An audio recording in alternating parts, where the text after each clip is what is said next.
surgery. There have been some restrictions, of course, with the fact that they took the tumor out of the left side of my face and rebuilt it using my right leg. So I'm going to review with everybody the last month, pretty much, to keep everybody that is listening as far as what's been going on. Some of this will be taken from my Facebook posts, which I organized very well for my immediate friends and family. The surgery was on May 23rd. It started around 7 p.m. and ended around 2 a.m. the next day, so I was in there for good 19, 20 hours and did not get, and I was in ICU for the next day, of course, because of the amount of things they did, to which the ICU nurses were very quick to comment that they had not seen so much done during one surgery. Now, I don't know if that's true or not, or if they're just trying to make me feel better. I'm just reporting it as it is. So, initially, they were thinking they would have to graft a piece of my right leg bone onto my face as well as the muscle to just keep my eye socket intact. They ended up not having to do that. The grafting for my leg went well. They were able to connect the vessels to others in my face. Still a lot of swelling. They had to over-provision because the radiation therapy that I will be getting will shrink this 30%. So they had to put 30% extra tissue in my face. So my left side is very swelled up. Until things healed and all the different incisions and things fell off, I couldn't wear headsets. Still can't wear my glasses. They kept me at MD Anderson in the hospital for about a week as an inpatient. The first 2 days I could not swallow. I could breathe, but I couldn't drink. And I was coughing up, of course, blood, mucus, all that fun stuff. But they would not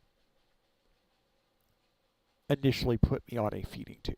They felt that was excessive at that point, and I had to essentially go and show them that when I drank, it just came right back out.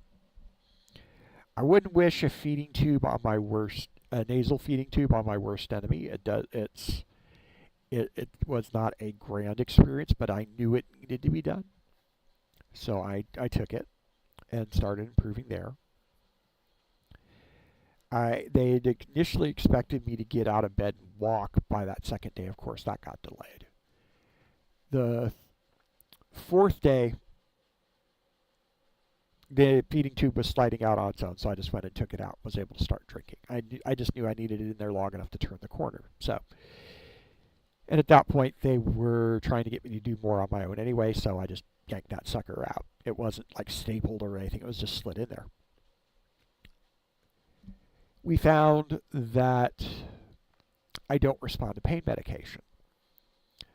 So that was why the walking was delayed. They wanted to give me a couple more days to recover, and then I just had to get up and endure it and get my balance back. They worked on me getting my weight on my leg, where the muscle had been taken out. And before the end of the 6th day,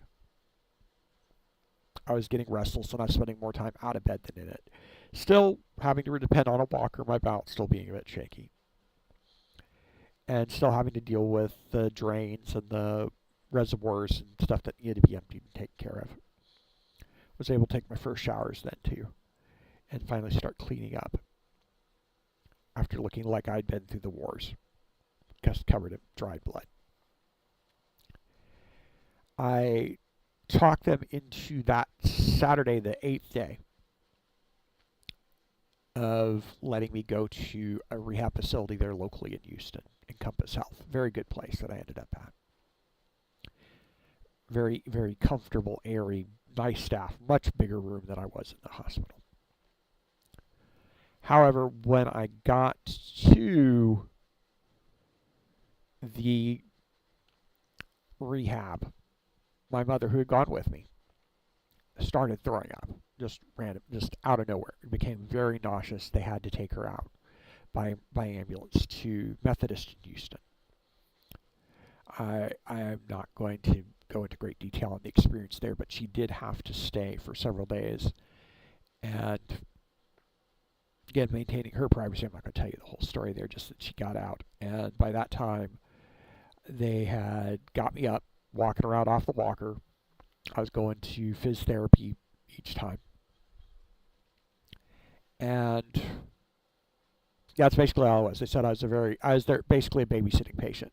And seeing some of the other patients there, I could agree. I was low maintenance. I was there mainly because of the drains and to have someone who knew what they were doing there to help me initially and get more comfortable getting in the shower by myself and things like that. From Saturday to that Thursday, I was there. Went to my follow-up appointment where they removed the stitches from my nose and the plugs in there that they kept for me to breathe, so that I could heal without me trying to breathe or blow my nose through there.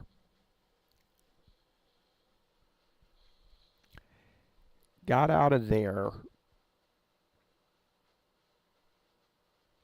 and made it back here to where I am in San Antonio, just north of San Antonio, Texas, with my mom. Did United flights both ways. She's not going to fly again, so I'm not going to bother either because it's too expensive for how I have to budget this. The first week or so, first 2 weeks that I was home, I got up every day, walked, forced myself to move around, and dealt with my drain because it was going to get removed, of course, in 2 weeks.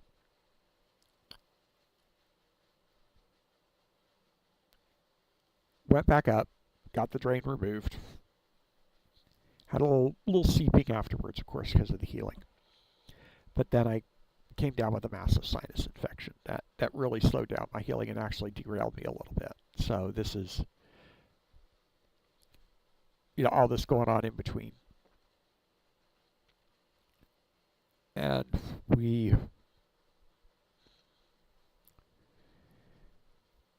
got the dates for the proton beam therapy, the radiation as I've been calling it. It's very focused. It's not like the stuff that all my hair is going to fall out, I'm going to lose all this weight, I'm going to look horrible.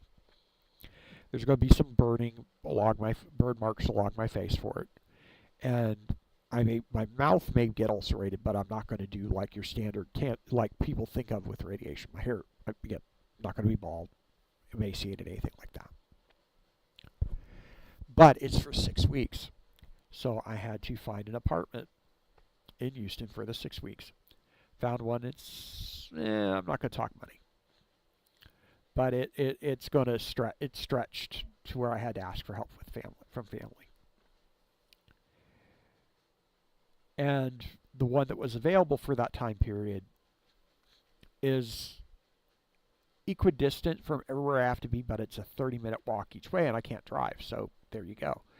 And so I'm either going to spend a lot of money on Uber, or I'm going to get some really good exercise, get back into my therapy, and make up for the time I've spent in bed recovering from the sinus infection. That starts Sunday. I will be in Houston from Sunday till the end of August, and then they've given me another 2 weeks to recover. I will officially go back to work September 9th, and then there will be some more recovery, some more follow-up before I can start recording videos again regularly, or know that I'll have time to.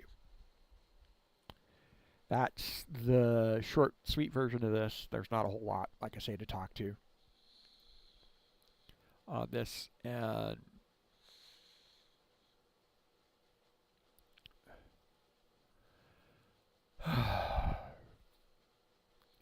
if this is, all you're coming to check on, that's it. That's the update.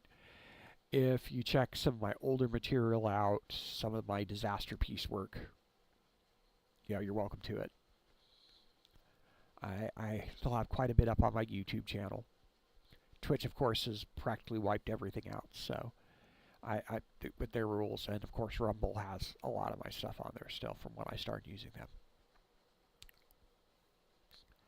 I won't have necessarily something up on Facebook because I don't have subscribers there to post that stuff. But for all of you, I hope you have a safe week. I will not be on again for about 6 weeks, if not longer. And this was the second update.